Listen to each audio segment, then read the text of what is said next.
health, it's the last of those three. Talk to me about health. I mean, you briefly mentioned it before that health and money can be very much related, and obviously all of these are interrelated too. But when it comes to health and manifesting good or bad health, if you use that word, tell me how the secret applies to that. Well, I think the really great thing about using the mind to help you with health is that you can do it at the same time as you might be following any medical procedures or whatever. And so it's something that can be done in conjunction. The mind has total control over the body, total control. So you can, with your mind, you can do anything. And we just have tens of thousands of stories that's evidence of that. And so I think it's important, like some people want to do alternative procedures, go alternative routes, and then others want to do traditional. And I'm not here to tell anybody to change their path of what they're choosing. But what I will say is that if you use your mind for what you want and you see what you want in your mind, your mind will completely instruct the body. The subconscious mind will instruct the body. The subconscious mind controls the body. So, and the way to the subconscious mind is through the conscious mind. So straight into the subconscious. And the thing is, we deserve health. I think, any time that we have something that is a challenge in health is always like a message for us. And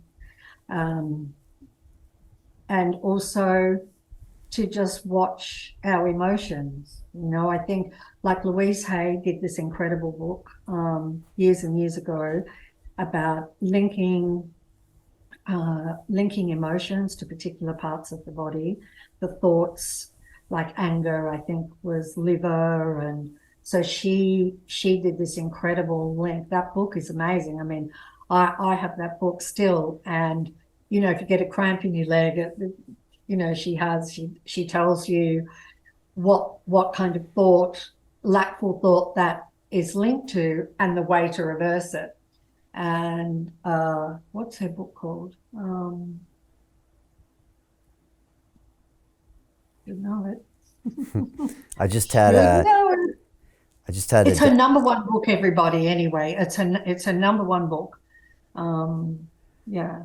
I think that is also amazing, and for the health of our body, like I say this all of the time, is just think about what you want and think positively and feel good, because your body deserves it, and our body is energy. And if we're contracting, we're stopping the flow of the energy in our body, which then causes all kinds of problems and disease and breakdown. And so just do everything you can to feel as good as you can, at peace with everything. Don't put boxing gloves on and try and battle the world and punch it into the shape that we think it should be. Like people ask me all the time, the first question I want to ask you is, what do you think of everything that's going on in the world? That's the first question people ask. And I just say, everything's on track. Everything's on track. And do everything you can to send really good energy into the world. I mean, ever since the beginning of civilization, there's been, unfortunately, suffering, but there will be a future where there's no suffering. It's just a ways away. Yeah, and I think you cite like the placebo effect as a great example of how powerful the mind is over the body. It's a funny one. There was a whole article, episode of 60 Minutes a few years back, where they talking to pharmaceutical companies, and they all have to acknowledge the placebo effect is massive in these trials. Mm-hmm. But then they kind of leave it at that. Then they move on and keep creating all these other things. But it's like, it can be sometimes 30 or 50% change, just the placebo effect. So it's kind of staring right in front of us that we have all this power over our body. And Yes. it's not really addressed by Western medicine or medicine in general, is it? It isn't. No, I mean, quantum physics has helped us a bit, with the areas that it has broken into.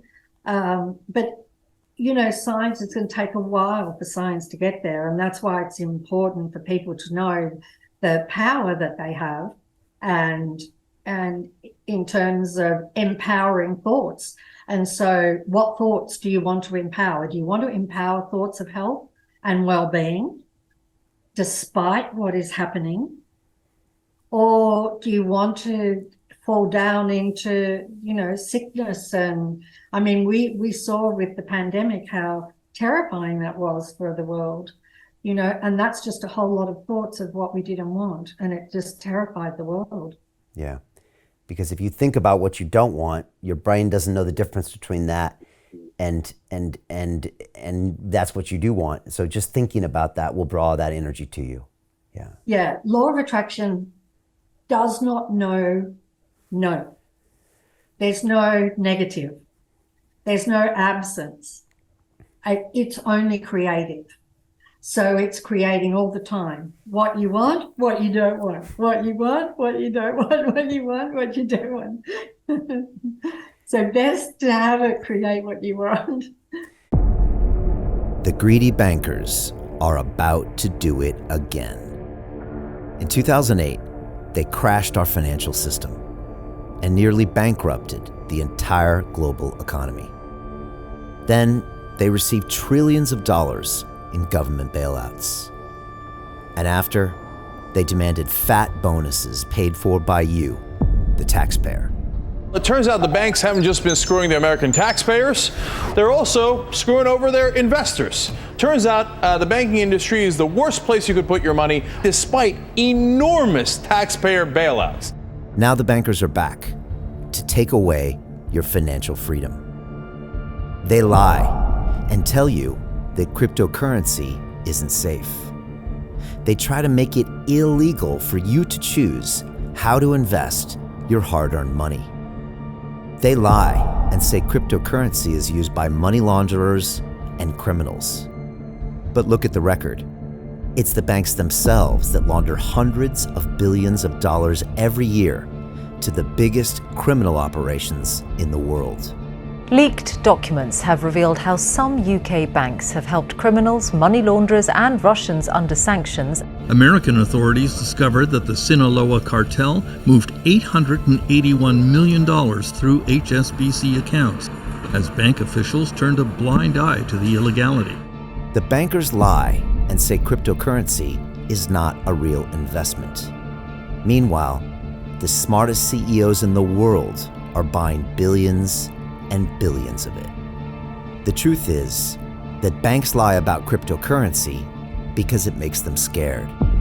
The banks take $9 trillion per year of your hard-earned money, and they are worried that they will finally be exposed.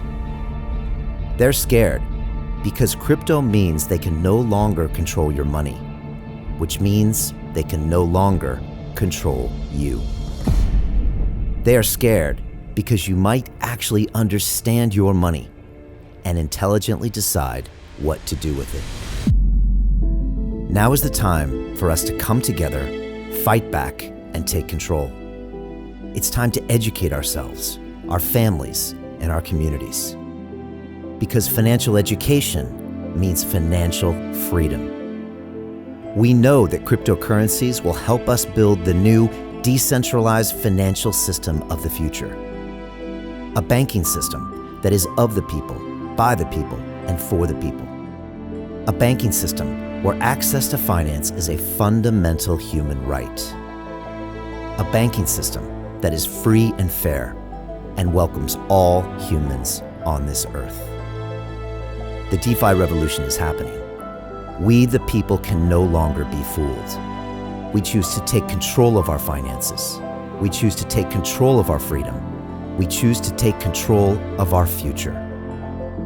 Join us, and let's take back our financial freedom forever.